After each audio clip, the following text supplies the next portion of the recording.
Hi, we are Robert and Bartosz and we are taking a part in Google Science Fair 2012 edition. We are from Krosno. It's not a big city in southeast Poland. We met in high school and we are classmates.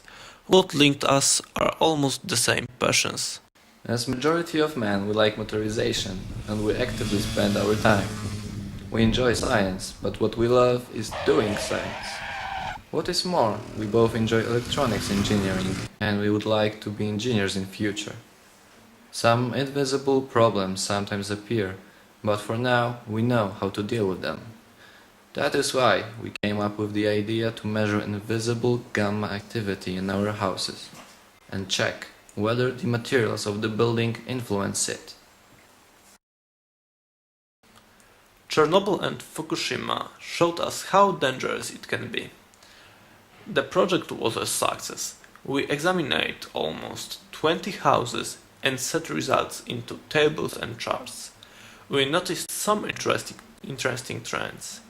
Opposite to our expectations, main building materials have little to do with radiation in our houses. Detailed data can be found on our Google Science Fair website. This was hard, but at the same time an amazing experience. Even though being a scientist is not easy, we would like to encourage everybody to train their brains by asking questions, and then try to find answers.